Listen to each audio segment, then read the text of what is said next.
Hello, मी स्मिता. खमंग फूडमध्ये तुमचे स्वागत आहे. आज आपण पाहणार आहोत युनिक असे ब्रेड सँडविच पॅटीस. लहान मुलांना टिफिनमध्ये किंवा छोट्या पार्टीसाठी ही रेसिपी अगदी परफेक्ट आहे. चला तर मग वेळ न घालवता रेसिपीला सुरुवात करूया. प्रथम आपण स्टफिंग करून घेऊया. त्यासाठी कढईमध्ये 2 मोठे चमचे तेल घाला.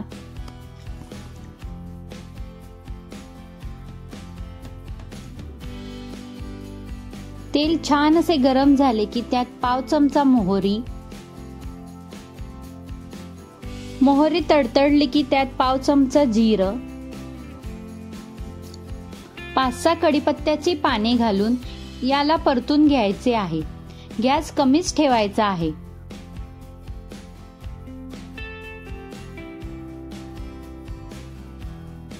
आपली फोडणी झालेली आहे, तर यामध्ये आता पाव चमचा हळद,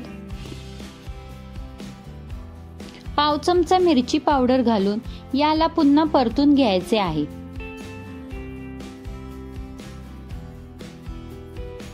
नंतर त्यात 2 बारीक चिरलेल्या मिरच्या, आलं आणि मीठ घालून पुन्हा परतून घ्यायचं आहे.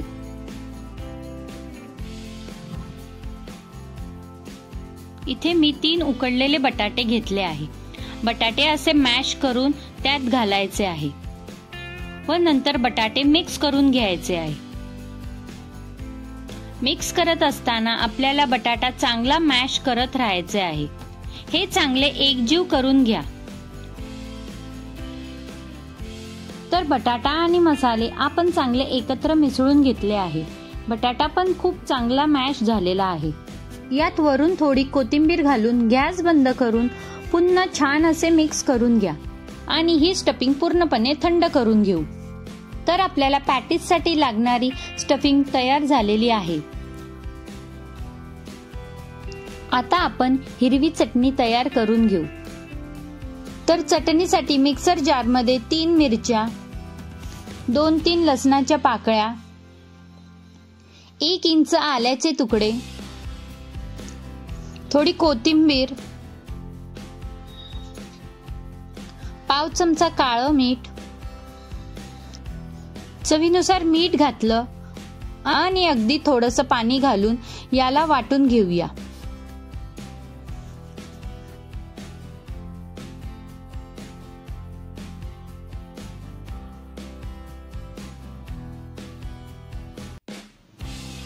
बघा तर आपली हिरवी चटणी अशी परफेक्ट तयार झाली आहे. तर आता इथे मी काही ब्रेड स्लाइस घेतले आहेत. तर एका स्लाइसवर आपल्याला लावायची आहे हिरवी चटणी. खूप जास्त लावायची नाहीये. पातळ थर अगदी कडेपर्यंत पसरून लावायचा आहे. आता जे स्टफिंग केलंय ते स्टफिंग आपल्याला याच्यावर पसरून घ्यायचं आहे. तर तुम्हाला जेवढं आवडतं तेवढं स्टफिंग तुम्ही पसरून घ्या. तर अगदी कडेपर्यंत एकसारख्या लेवलला मी इथे पसरून घेतलं आहे. आणि दुसऱ्या बाजूला लावून घ्यायचं आहे टोमॅटो केचप. तेही अगदी कडेपर्यंत लावून घ्यायचं आहे. नंतर स्टफिंग केलेल्या ब्रेडवर चीज स्लाइस ठेवून मग त्यावर टोमॅटो केचप लावलेला स्लाइस ठेवून नीट असं त्याला सेट करून घ्या.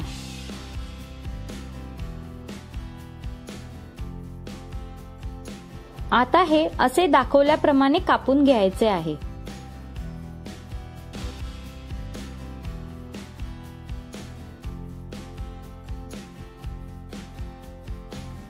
हे असे कापताना सावधपणे कापून घ्या. जर सुरीने नीट असे कापता येत नसेल तर सुरी गॅसवर गरम करून मग ते नंतर कापून घ्या. नंतर काही टूथपिक घेऊन त्या अशा प्रकारे ब्रेड स्लाइसच्या भागांमध्ये घुसवून घ्या.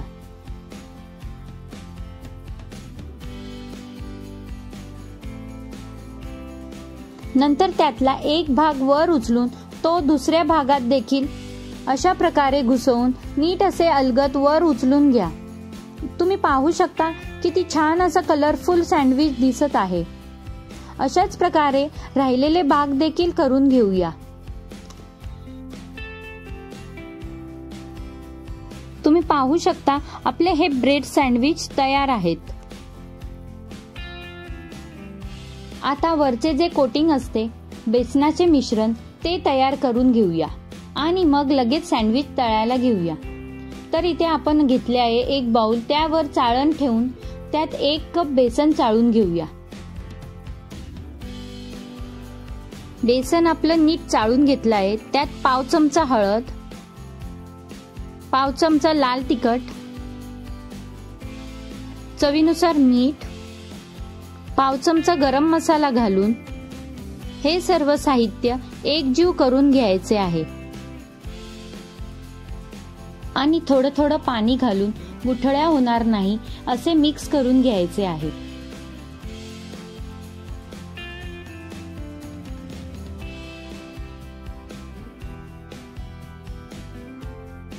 तर पीठ आपण हे भिजवून घेतले आहे. हे बघा, अशी कन्सिस्टन्सी पाहिजे. खूप अगदी पातळ नको किंवा खूप घट्टही नको. आता सँडविच तळण्यासाठी मी इथे तेल गरम करायला ठेवले आहे. तेल चांगलं तापले की गॅस आपल्याला मध्यम ठेवायचा आहे. आता आपण हे तयार करून घेतलेले सँडविच आहेत हे यामध्ये डीप करून घ्यायचे आहेत. हे बघा, हे मिश्रण अगदी व्यवस्थित कोट व्हायला पाहिजे. तर याला छान असे कोट करून घेतलंय. याला तळून घेऊया. सँडविच टाकत असताना गॅस मोठाच ठेवायचा आहे, कारण हे पीठ खूप पातळ असतं. यामुळे तेल पटकन थंड होण्याची शक्यता असते. त्यामुळे गॅस मोठाच ठेवायचा आहे. एक बाजू चांगली तळली गेली की गॅस मध्यम करून पॅटीस उलटून घ्यायचा आहे आणि दुसरी बाजू देखील छान तळून घेऊ. तर आपले पॅटीस तळून झाले आहेत. छान असे तळले गेले आहेत. अशाच प्रकारे राहिलेले देखील तळून घेऊया.